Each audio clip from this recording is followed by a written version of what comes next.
এতই যদি তোমাদের দরদ হয় তো তোমরা প্রথমেই কেন সই করলে না ভাই? যেই জুলাই সনদ বিএনপি সই করে এসেছে সেই জুলাই সনদের প্রত্যেকটি অক্ষর, প্রত্যেকটি শব্দ, প্রত্যেকটি লাইন ইনশাআল্লাহ আমরা বাস্তবায়ন করব। আমরা দেশবাসীকে পরিষ্কার ভাবে আবারও আজকে এই জনসভায় দাঁড়িয়ে পরিষ্কার ভাবে আমি আপনাদের সামনে এবং এখানে মিডিয়া আছে, মিডিয়ার মাধ্যমে সমগ্র দেশের মানুষকে বলতে চাই পরিষ্কার ভাবে, যেই জুলাই সনদ আমরা সংসদের দক্ষিণ প্লাজায় ডক্টর ইউনূস যখন ডেকেছিল সনদ সই করার জন্য, সবচেয়ে প্রথমে বিএনপি গেছিল, বিএনপি জুলাই সনদ সই করেছে। কাজেই যেই জুলাই সনদ বিএনপি সই করে এসেছে সেই জুলাই সনদের প্রত্যেকটি অক্ষর, প্রত্যেকটি শব্দ, প্রত্যেকটি লাইন ইনশাআল্লাহ আমরা বাস্তবায়ন করব। বাংলাদেশের জনগণ বিএনপিকে দায়িত্ব দিয়েছে দেশ পরিচালনা করার জন্য।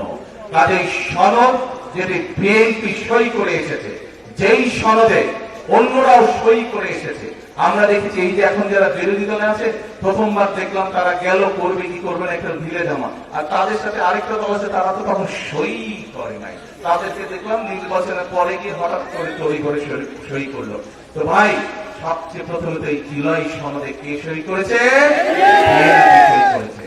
যারা নির্বাচনের পরে গিয়ে সই করলো কিন্তু জুলাই আন্দোলনে যারা জুলাই সনদের জন্য যারা গলা ফাটায় ফেলে, তাদেরকে তো আমরা প্রশ্ন করতে পারি, এতই যদি তোমাদের দরদ হয় তো তোমরা প্রথমেই কেন সই করলে না ভাই? প্রিয় ভাই বোনেরা, একটু আগে বলেছি, আবারও পরিষ্কার বলছি, বিএনপি ইনশাআল্লাহ যেই জুলাই সনদে সকল রাজনৈতিক দল সই করেছে, বিএনপি যেই জুলাই সনদে সই করেছে, যেই জুলাই সনদ সংসদের দক্ষিণ প্লাজায় অনুষ্ঠিত হয়েছিল, অনুষ্ঠান করে যেই জুলাই সনদে সকল রাজনৈতিক দল সই করেছে, সেই জুলাই সনদ ইনশাআল্লাহ বিএনপি বাস্তবায়ন করবে, এর কোন নজর হয়। কিন্তু যারা বিএনপির খাল খনন, বিএনপির ফ্যামিলি কার্ড, বিএনপির কৃষক কার্ড, পেশাদার খেলোয়াড় তৈরি সহ এই সকল জনগণের জনকণ্ঠসূচি, সেইগুলোকে বাধাগ্রস্ত করবে, বিএনপি জনগণকে সাথে নিয়ে তাদেরকে প্রতিহত করবে। কাজে আসুন, আজকে আমাদেরকে সজাগ থাকতে হবে, আজকে আমাদেরকে সতর্ক থাকতে হবে, কারা স্বৈরাচারের ভূত কাদের উপরে আবার ধীরে ধীরে আসর করছে, কারা আবার দেশে অরাজকতা তৈরি করতে চাচ্ছে। 2 দিন আগে আপনারা দেখেছেন, আমরা সমগ্র দেশের মানুষ দেখলো, বাংলাদেশের 2টি জায়গায়, এক শেরপুর, 2 বগুড়ার একটি আসনে উপনির্বাচন হয়েছে। হ্যাঁ, হয়তোবা অবাঞ্ছিতভাবে 2টি ছোটখাটো ঘটনা ঘটেছে।